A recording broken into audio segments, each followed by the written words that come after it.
Hey, what's going on? It's your boy BT, and I came here to talk some boxing with the thousands of True School Sports subscribers. What's going on, guys? Now, we got the Terence Crawford Molina Jr. fight coming up next weekend. It's actually less than a week from when I'm making this video. It's 1 a.m. here on the East Coast. It's currently Sunday, December 4th. So with that being said, this is a fight that I'm not really looking that forward to. Not because it's a bad fight, but, it is a bad fight in my opinion, because I think Terence Crawford is just way too skilled for Molina.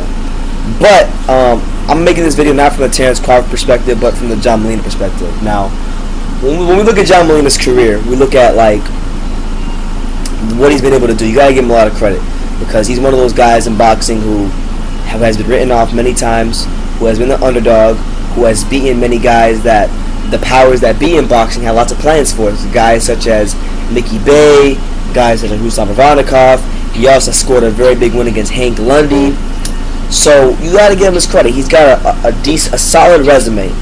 But when it comes to winning his real big fights, the Matisse fight and the Broner fight, he failed in both those fights. Now the Matisse fight, I can't say he failed miserably, because that was a fight of the year and he fought very well in that. But in the Broner fight, he fought piss poor.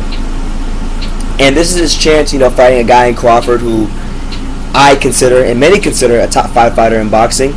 And this is his chance to really put that stamp on his career and really carve out a nice legacy for himself. With a signature win over Terence Crawford on the road. And we obviously know that Molina Jr., in order to get this victory, he's not going to get it on the cards. He needs to knock out Terence Crawford, and he's very capable of that, because, look, I know he's been talking a lot recently about his boxing skill or whatever. Forget all that. Anybody who boxes against Ruslan Barvanikov, if they're not boxers, they wind up looking better than they really are boxing-wise against him, because that's the style matchup. But he's not a boxer. Especially, he's not going to outbox Terence Crawford. So with that being said, all I'm asking for Molina for this fight is I want to see a guy who isn't gun-shy, who isn't afraid to get in there and go for the gusto and get this knockout. Because, look, when I look at the Broner fight, I watched that fight very disappointed, because Adrien Broner looked a lot better than he should have looked that night against Molina. Now, Broner, in my opinion, that fight was tailor-made for him. But with that being said, Molina still should have went for the gusto and try to really, he just wasn't letting his hands go. And on this fight for Crawford, I want to see him really let his hands go. Bring the fight to Crawford. I don't want to see Crawford bring the fight to Molina. Molina needs to bring the fight to Crawford. So, I don't really have a high expectation for this fight. In my opinion, I think we're going to get maybe a couple competitive rounds, but I really see it as a showcase fight for Terence Crawford. Terence should go in there and dominate Molina. I don't think he has a chance of winning. I just think Crawford's too skilled, too much of a boxer, too much of a brawler, just better than Molina across the board. The only way Terence Crawford does not win that fight is if he doesn't come prepared.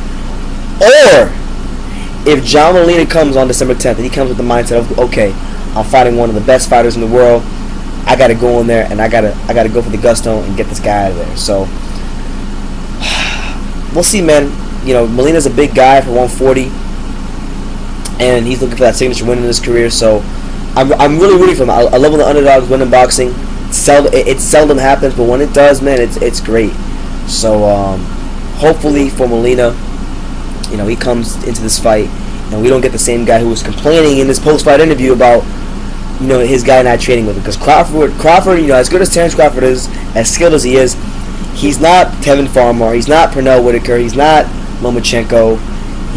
He's there to be hit. You can't hit Terence Crawford, and if Molina can hit Terence Crawford flush with one right-hand punch, could change the whole fight, could change the landscape of boxing, change the course of history. So all it takes is one punch at the right time, and it can change the course of boxing history. And I want Molina to realize that, and I just hope that he's going in there with that mentality. I've heard him say that in interviews with the fight guys, but I want to see Molina go in there with that mentality to try to get Terence Crawford out of there. That's the kind of mentality he needs in this fight. So let me know what you guys think. Do you think that Molina from the Adrien Broner fight is the one who shows up, the guy who was gun shy, who didn't rise to the occasion, or do we see a guy who understands that he's fighting one of the best fighters in the world and that he needs a knockout to win this fight? Let me know what you guys think about how Molina comes to this fight, how he performs. Leave your comments down below. Take the time to subscribe, and you can love me Or you can hate me, but I'm just a kid from Daniel. So until next time, take care, guys.